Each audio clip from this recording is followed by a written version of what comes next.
The night was quiet, but the sky was not. Over the cities, far above the clouds, black shapes floated in silence. They did not move like planes. They did not blink like satellites. They just waited. People stood on rooftops and in streets. Staring up, no one knew when they had arrived. Some said they had appeared in the afternoon. Others swore they were already there at dawn. Cameras tried to zoom in, but the shapes seemed to blur as if the air itself refused to show them clearly. In the control room of a remote space observatory, Dr. Mara Patel watched her screens with shaking hands. The monitors showed strange readings, massive objects moving in slow formation behind the moon. She had been tracking them for 2 days, sending urgent reports to the Global Defense Network.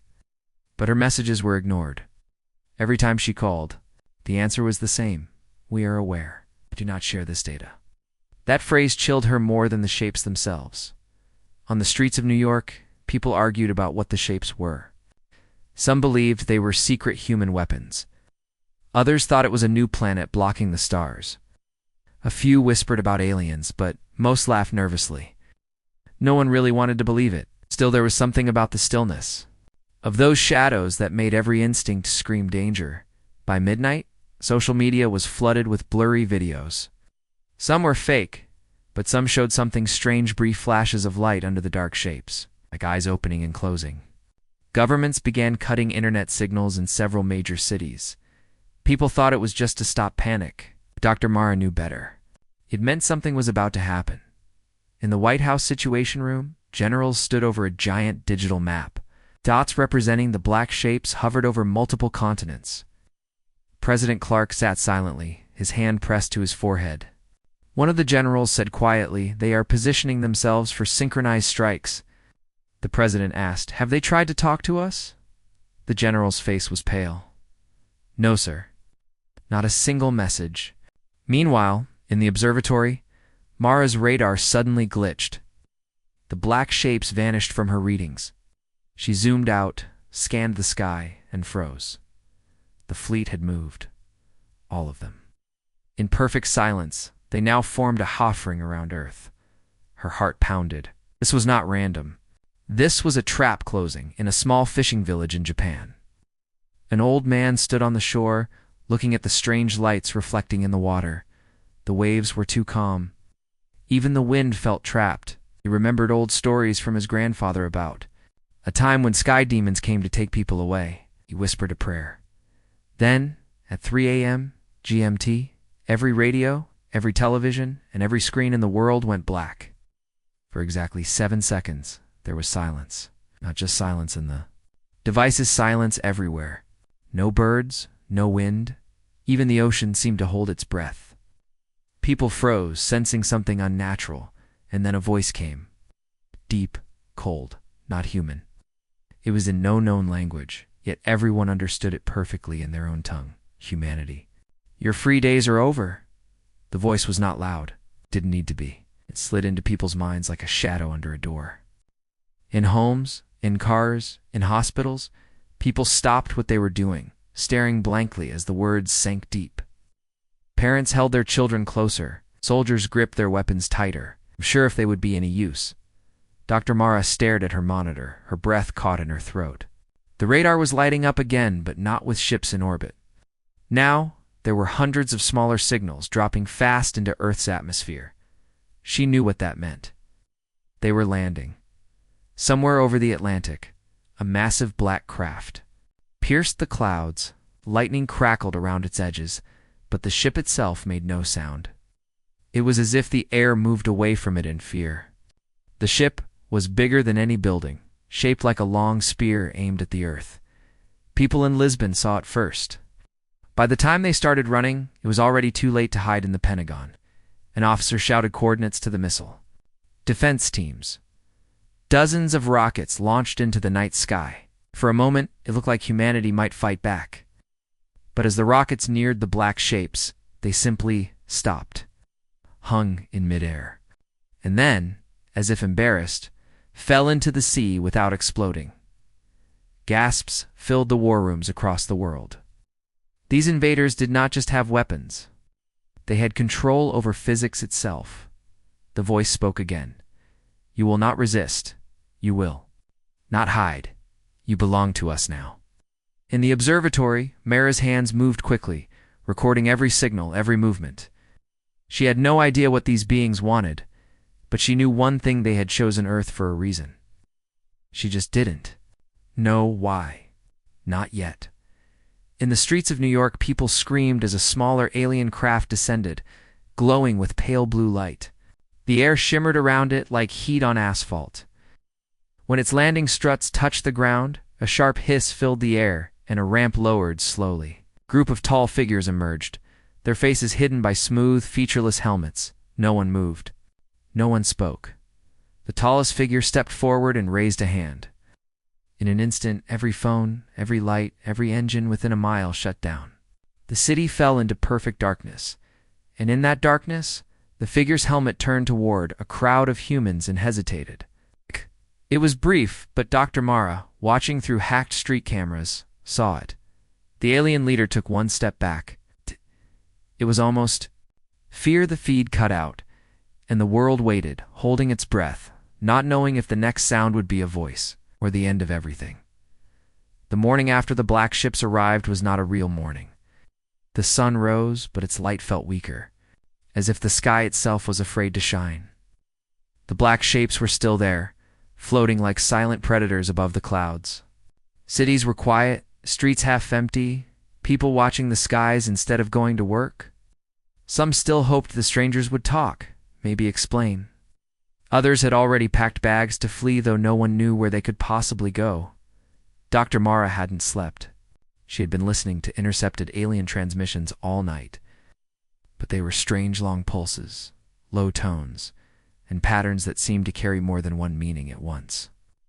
She recorded everything, but without a translator, it was like listening to the ocean whisper secrets. Still, she noticed something. The transmissions weren't all the same. Some sounded sharp and angry, others uncertain. In New York, the alien craft that had landed was still there, motionless in the middle of Fifth Avenue. Tall, armored figures stood around it in a perfect circle. Their helmets had no eye holes, no mouths, only a smooth black surface that reflected the city's broken lights. No one dared to go closer, but every so often, a beam of pale light would sweep over the crowd, and a person would vanish instantly without sound. No scream, no flash, just gone. By noon, the first coordinated attack began. It was not from humans, it was from the invaders. All around the globe, cities were hit at the same moment. In Beijing, entire skyscrapers dissolved into dust in seconds. In Cairo, bridges collapsed into the Nile without a single explosion. In Los Angeles, a beam of white light swept across the highway, turning cars into empty shells. It was not destruction, it was harvesting. They weren't here to burn Earth. They were here to take. World leaders called an emergency broadcast, speaking together from hidden locations. The message was the same: surrender to avoid more loss of life. But the broadcast cut off halfway. The alien voice replaced it. We will not bargain. You will obey. Those who resist will be removed. In a secret bunker beneath the Swiss Alps, a small group of scientists, soldiers, and hackers gathered. They were the first cells of what would become the resistance. Mara's voice came through the encrypted radio. We can't fight them with weapons. They can stop our missiles in the air. But maybe we can fight them with something else, something they don't expect. The room was silent as she explained her theory. She had noticed that whenever the aliens got too close to humans without their helmets, their body language shifted, tense, cautious. It was subtle, but it was there. And in last night's footage, she had seen one step back in hesitation when looking directly at human faces. That same evening, a resistance scout made the first move. In the ruins of Chicago, he hid on a rooftop as two alien soldiers searched the streets. He waited until they were close, then jumped down in front of them, pulling off his mask and staring right into the dark glass of their helmets. One soldier froze completely. The other backed away, trembling. It was only a second before they recovered, but it was proof. Mara was right. But the aliens had their own plan. In every major city, They began scanning human minds using strange, floating drones. People caught in the blue scanning beams collapsed, their eyes empty. Later, their bodies were gone. The resistance learned quickly. Anyone who showed signs of defiance was marked and taken first, by midnight. A new kind of alien craft descended, smaller, sharper, and glowing red. These weren't soldiers, these were hunters. They moved through streets silently, their heads turning like wolves catching a scent. No one knew how they chose their targets. Some thought they could smell fear. Others believed they could hear human heartbeats. In one dark alley of New York, a young boy tried to hide from one of the hunters. He pressed himself against a wall, barely breathing. The red light swept past, then stopped. The alien tilted its head, moving closer. Just as it reached for him, an explosion tore through the air a resistance team had attacked. Using old analog explosives that couldn't be disabled by alien tech, the boy was saved. But the hunters were faster than expected. 2 resistance fighters were caught by the blue scanning beams before they could escape. The rest fled into the sewers, carrying the boy with them. Back in the observatory, Mara received the field report. The aliens weren't just capturing people. Randomly, they were searching for something. Something specific hidden among humans. And if they found it, it might already be too late. Far above Earth, inside the largest alien ship. Their commander stood before a darkened viewing window. A second-in-command approached. "We have taken 200,000 subjects," it said in their strange tongue. "But the signs are appearing. Some of them carry the echo." The commander was silent for a long moment. Then it gave a single order: intensify the harvest before it wakes. And down on Earth, the black shapes began to move again. This time, they were coming closer. Rain fell over the ruined streets of Chicago, washing the dust from the air. The resistance hid in the basement of an abandoned school. The lights were dim, the walls damp, but inside was something far more valuable than shelter. They had captured one of the aliens. The prisoner sat in the middle of the room, bound with thick chains taken from a construction site. Its armor was scratched and dented from the fight, but the smooth black helmet still covered its face. It had not spoken since capture. 4 armed fighters stood in a circle, watching it closely. "Doctor?" Mara arrived, stepping into the room quietly. She carried no weapon, only a small handheld scanner. She studied the prisoner, circling it slowly. "They don't talk," one of the fighters whispered to her. "We've tried. It just sits there." Mara's eyes narrowed. "Then maybe we're not asking the right way." She motioned for the fighters to hold the alien steady. Then she reached for the helmet. The alien jerked its head away, a movement so sudden that even the toughest soldier stepped back. Mara gripped the sides of the helmet firmly and pulled. There was resistance, as if the helmet itself was alive, clinging to the alien's skin. The sharp hiss, it came free. The room went silent. The alien's face was pale gray, almost smooth, with faint ridges running along the cheekbones.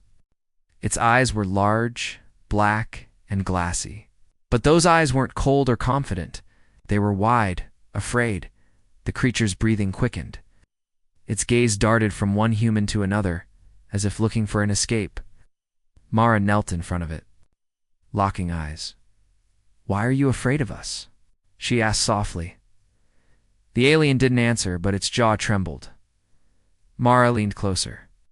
"You came here to enslave us, to take us, and yet you fear us, eh?"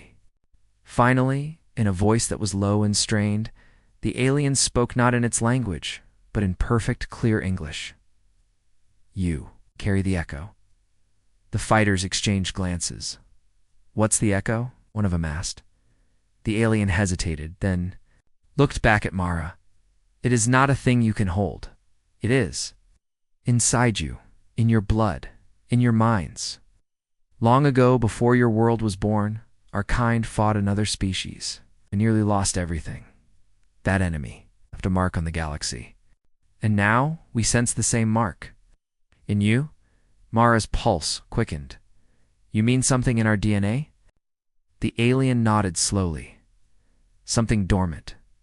Something dangerous. We thought it was gone. But when we saw your faces, when we felt your will, we knew. A fighter stepped forward. If it's dormant, then you don't have to worry, right? Alien's voice dropped to a whisper. If it wakes. No one in the galaxy will survive. Not us. Not you. Not the Council. Nothing. Mara frowned. Then why invade us? The alien's eyes shifted away. Our leaders want to take control before the Echo awakens. I think if they break you, it will stay asleep. Before Mara could ask more, the lights in the room flickered. A loud humming filled the air. The alien's head snapped toward the ceiling. They've found me, it said, panic in its voice. A second later, the entire building shook. Dust fell from the ceiling. Outside, a low rumble grew. Louder alien hunter craft were closing in fast. The resistance scrambled for weapons. Mara grabbed the alien's chin, forcing it to meet her eyes. Tell me how to stop them. It shook its head. You cannot stop them. You can only awaken before they destroy you. The fighters dragged the alien toward a back exit as the walls began to crack from the force of the approaching ships. A blast of light ripped through the upper floor, sending debris crashing down. Through the chaos, Mara's mind replayed the alien's words. The Echo. Something inside humanity the invaders feared more than they feared death. Outside, in the burning street, 3 alien hunter craft descended, their red lights sweeping the ruins. The resistance ran into the shadows, the alien prisoner in tow, while above them, the black shapes shifted in the sky as if watching and waiting. The night was thick with smoke and fire, but the resistance moved silently through the ruined streets. Chicago was no longer a city, it was a maze of fallen buildings, broken cars, and glowing alien lights. Every corner seemed to hide danger. Mara held the alien prisoner tightly. Its chains rattled, but it made no sound, only wide, fearful eyes that darted around constantly. We need to get to the river, Mara whispered. There's a resistance boat waiting. The fighters nodded, weapons ready. But even as they moved, the red lights of alien hunters cut through the darkness. They moved like predators, precise and unyielding. The humans ducked behind debris, holding their breath as the beams scanned the streets. One sweep and the unlucky would vanish. At the river, a small boat floated in silence. 2 men had started the engine quietly, preparing to take the team to a safer area. Mara helped the alien climb in. Its movements were slow, almost hesitant, but it didn't resist anymore. Why are you helping us? One fighter asked, still uneasy. The alien's black eyes met his. Because if you die, the Echo may awaken in uncontrolled ways. My kind fears it more than death, more than obedience. It changes everything. Mara studied it carefully. Then maybe we don't have to fight blindly. Maybe we can use it. The boat moved into the river, slipping under the reflection of the city's broken lights. Behind them, one alien hunter dropped silently from the sky. Its red lights scanned the river, searching. The team held their breath. Mara could feel her, pulse pounding like a drum. The hunter moved slowly, then stopped. Its head tilted. For a second it hesitated. And then, as if deciding something, it moved away. Mara exhaled. They can feel it. They fear it. The alien whispered, not all of them, only those who know the Echo exists. The others will follow orders blindly, until it is too late. Hours. Past the boat carried them far from the city, past ruined bridges and collapsed buildings. The alien prisoner finally spoke again. Your species, it is stronger than we believed. Not in weapons, not in numbers, but in will. In spirit. You carry something even our council feared, the seed of awakening. Mara frowned. The seed. The alien hesitated, then lowered its voice. If the Echo awakens, one human could stop thousands of us, but only if they accept it. Only if they are ready to understand it. A wave of unease swept over Mara. She knew that the aliens had underestimated humans. But what she didn't know was whether humanity could control this power or if it would destroy them first. Suddenly, the boat shook violently. A massive shadow passed over the water. Mara looked up. A black ship, bigger than any she had ever seen, descended slowly, almost hovering above them. Its surface shimmered, making the river look like it was burning. The hunters were coming closer. Alien froze. Its wide eyes reflected the black ship above. They are aware. They know I am with you. The hunters dropped from the ship like rain, Mara, and the fighters opened fire, but the bullets had no effect. They bounced off the armored skin of the creatures. One of the hunters reached for the alien prisoner. Its hands were fast, too fast for the human eye. Mara felt something stir inside her chest. Something she had never noticed before. Her heartbeat quickened, and the air around her seemed different. She looked at the alien. Its black eyes were watching her carefully. Then, as the hunter touched the prisoner, Mara felt a surge of energy. The hunter froze mid-step, its body twitching violently. The chains on the alien rattled, glowing faintly as if something inside was responding. The hunter collapsed to the boat's deck, paralyzed. The other hunters hesitated, scanning the area. They had never seen humans react. This way never felt resistance like this. Mara realized then. The alien had been right. The echo was awakening. The alien whispered urgently, "Control it, or it will control you." Mara clenched her fists, feeling power and fear coursing through her veins. The hunters moved again, but this time, Mara didn't run. She didn't hide. She stood, facing them, and a strange light shimmered around her. The hunters recoiled, taking a step back. For the first time, humans had a weapon the invaders could not stop. And above them, the black ship hovered, watching, waiting, as if it already sensed the storm coming. Dawn broke over the river, but the light was weak, filtered through smoke and ash. The boat floated silently now, carrying Mara, the fighters, and the alien prisoner. Silence stretched, broken only by the lapping of water against the hull. Mara's hands still tingled from the surge she had felt the night before. It was a new power, strange and terrifying, but it pulsed inside her like a heartbeat. The alien studied her carefully. He felt it. It said quietly, "The echo. It responds. To will, to courage. Not weapons. Not numbers. But to those who are ready," Mara nodded, though fear gnawed at her. "Then how do we control it? How do we use it?" The alien's black eyes glimmered. "You must accept it. Only then can you shape it. Only then can it awaken in others." Fighters exchanged nervous glances. They didn't understand the words fully, but they felt the tension. Mara could see it in their eyes, the desire to fight, to survive, and now, spark of hope. Suddenly the river shook violently. A massive shadow moved beneath the water an alien hunter, larger than the ones they had seen before, slicing through the river like a living torpedo. The fighters raised their weapons, but Mara held up her hand. "No," she whispered. "Watch." The hunter rose from the water, its red lights scanning. It was fast, stronger, more precise than any human. Mara felt the echo stir inside her. She stepped to the edge of the boat, her eyes fixed on the alien below. A strange warmth spread from her chest, through her arms, into her fingertips. She raised her hand, and without thinking, a force leaped from her to the hunter. It stopped midair, shuddering violently. The red lights flickered.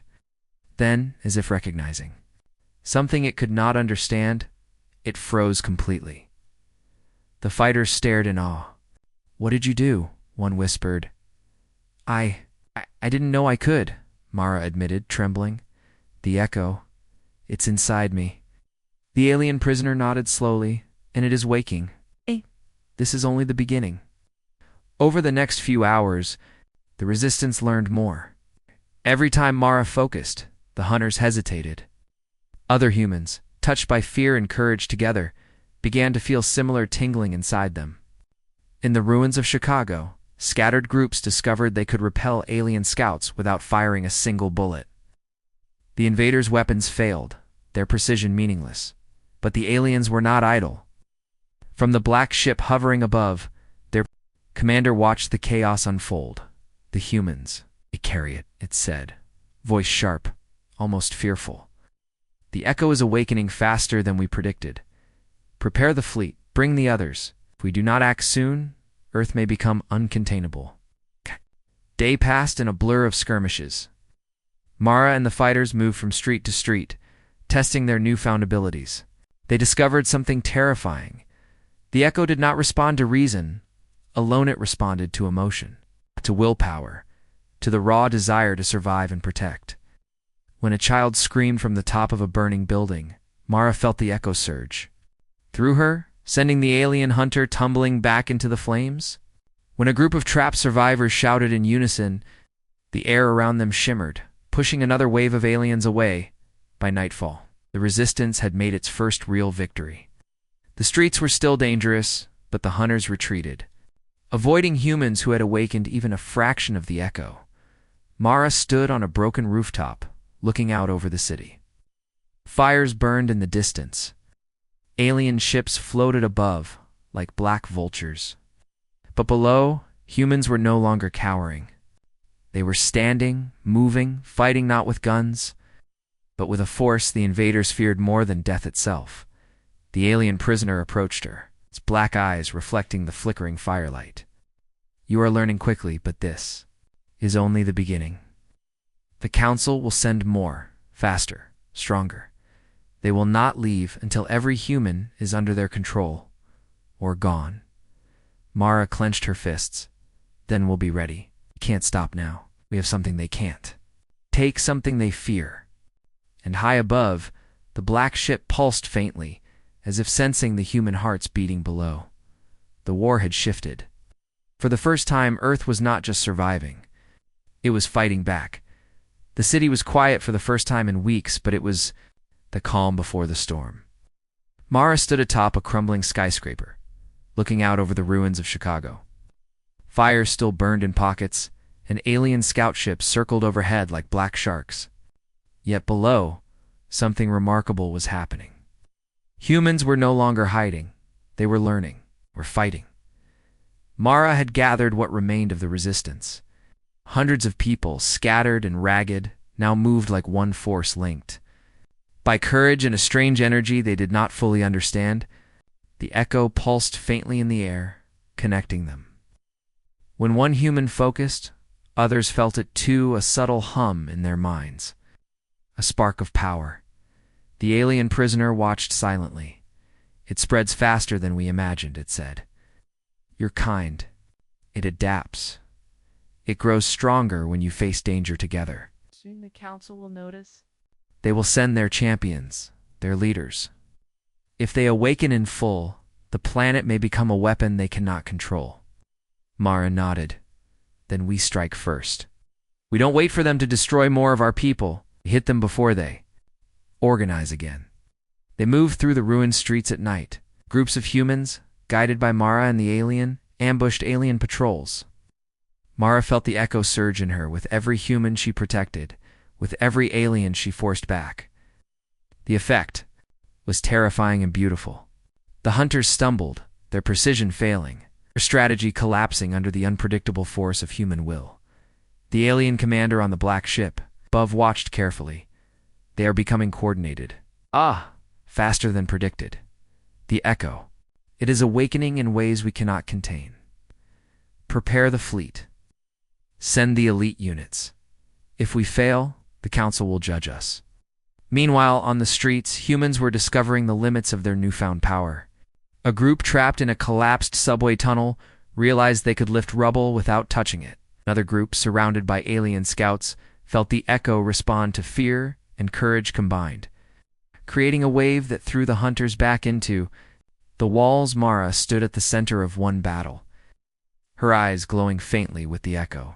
Focus, she whispered to her fighters. It listens to us. It protects us. Make it strong. And it did. The ground trembled as humans advanced, turning every fear into a weapon, every scream into power. The alien hunters could not predict the attacks. Machines failed. Weapons jammed. The humans moved as one force, a force they could not touch, Above the city, the black ship shifted. Its commander realized something terrifying. Humans were no longer just surviving, they were learning to fight with the echo as a weapon. We underestimated them, it hissed. We thought we could control them, break them, but the seed is growing. It's faster than we imagined. It's faster than we feared. The alien prisoner whispered to Mara in the shadows. Soon you will see. Not every human will survive the awakening. Some will be overwhelmed by the echo, but those who master it, they will change the course of this war forever. Mara felt a cold thrill run down her spine. She clenched her fists. Then we'll master it. We have no choice. If the echo is inside us, we will use it to protect everyone who still survives. Every street, every person, every life.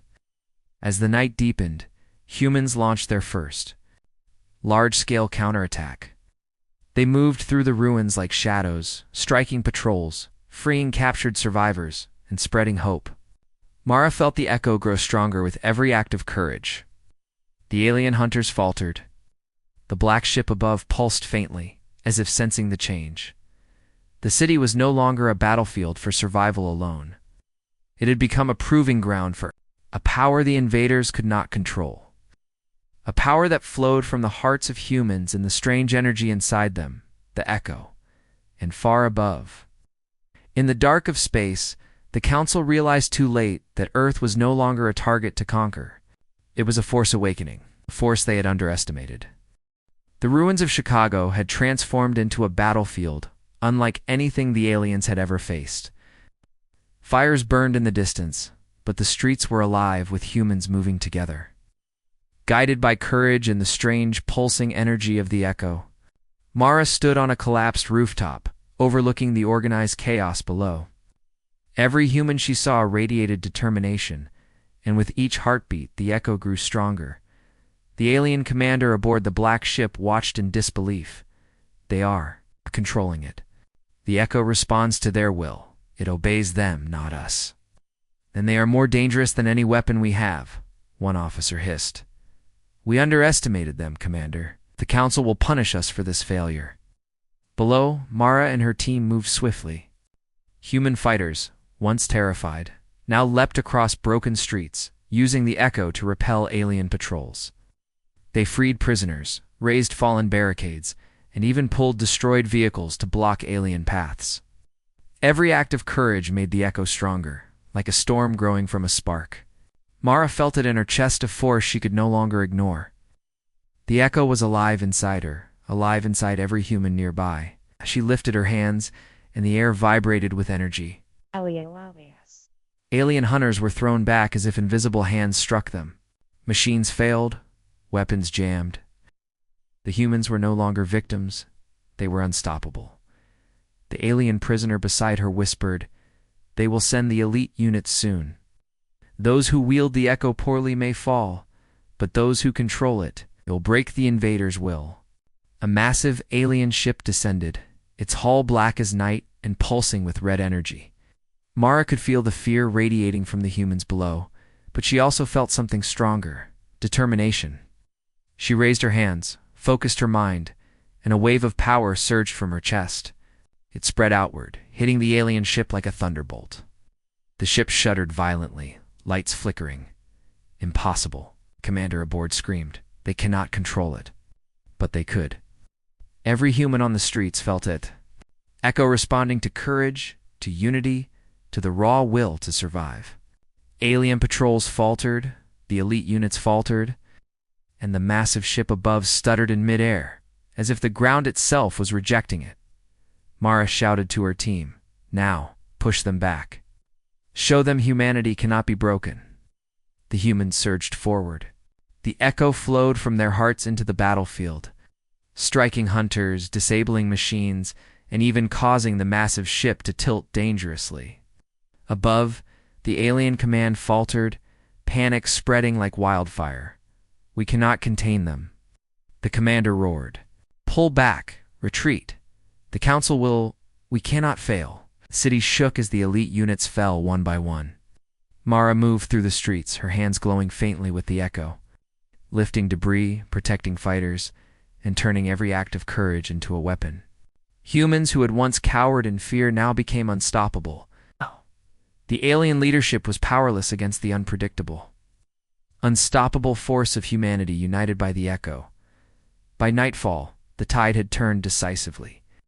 The humans had not only defended the city, they had begun to reclaim it. The alien forces retreated, leaving behind ruins, confusion, and a fear they had never known. Mara stood atop the highest rubble, looking out over the city. Humans cheered in streets once filled with terror. The echo pulsed faintly in the air, a reminder of the force awakening inside them. The alien prisoner approached Mara, bowing its head. Your people. They have become more than what we feared. The Council underestimated humanity's will. You have done what no one thought possible. The war is not over, but you have begun the path to victory. Mara clenched her fists. Then we keep fighting. Every human who survives, every street we reclaim, we keep fighting. The echo is ours, and Earth will not fall. And high above, the black ship disappeared into the night sky. The aliens had been defeated in this battle, but the war was far from over. Humanity had awakened a power they could not control, a power the galaxy would soon come to fear. The sky over Earth burned with red and gold as dawn broke. The black ships that had terrorized humanity for weeks were gone, scattered or destroyed. The streets, once silent with fear, now echoed with voices' cheers, cries of triumph, and the steady hum of the echo that pulsed through every human being who had survived. Mara stood atop a hill overlooking the ruins of the city. Her hands glowed. Faintly, the echo flowing through her like a river of light. Around her, humans trained, healed, and reclaimed what had been stolen. The alien prisoner watched, its black eyes reflecting awe. Your people. They have done the impossible. They have mastered the echo fully. This power is unmatched in the galaxy. Mara nodded. It is not just power. It is courage, unity, the will to survive. We are not just fighting to live, we are fighting to protect every life on this planet. Below, the last of the alien scouts moved cautiously through the city, but they stopped as humans channeled the echo in waves. Machines fell silent. Weapons jammed. Hunters froze, unable to comprehend the force humans now commanded. Even the elite units, trained to perfection, could not resist the unpredictable, unstoppable will of humanity. The alien commander on the retreating fleet sent a message to the Galactic Council. His words were filled with fear and disbelief. The humans. They have awakened a power we cannot contain. We failed. They are no longer prey. They are a force that cannot be defeated. The Council, watching from afar, fell into silence. The reports were unprecedented. No species had ever resisted with such strength, with such unity, with a force that grew stronger with every heartbeat of its people. Humanity had not only survived, they had transformed, had become something the galaxy had never seen. Back on Earth, Mara moved among the survivors, helping them master the echo. Every touch, every word, every act of courage strengthened the bond between humans and the force that flowed inside them. Children lifted rubble without fear. Fighters sent waves of energy to repel alien scouts. Entire cities began to awaken, the echo spreading like wildfire, connecting humans across continents. The alien prisoner spoke again, his voice quiet but full of respect. Your people. They are more than warriors. They are a living weapon, a force of nature. The Council will remember this day, and they will fear you. Mara clenched her fists, looking toward the horizon. Let them fear. Let them see that Earth will never be conquered. We're humans. We are courage. And we will protect our world. High above, in the depths of space, the black ships retreated, leaving Earth behind. The Galactic Council, powerful and wise in ways humans could barely imagine, sat in stunned silence.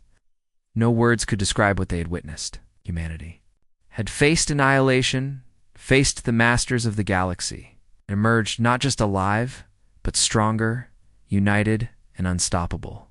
On the streets of the city, humans raised their heads to the sky. Now the echo pulsed in unison, a heartbeat that spanned the globe. It was a sound the galaxy would never forget, the sound of a species that refused to bow, that had awakened a power no one could ever control. Mara stood at the highest point of the city, her eyes glowing with the echo. She felt the courage, the unity, and the strength of her people flowing through her. She smiled, not with pride, but with certainty. Humanity had survived. Humanity had fought back. Humanity had triumphed. And in the silence that followed, the Galactic Council understood a truth they could not deny.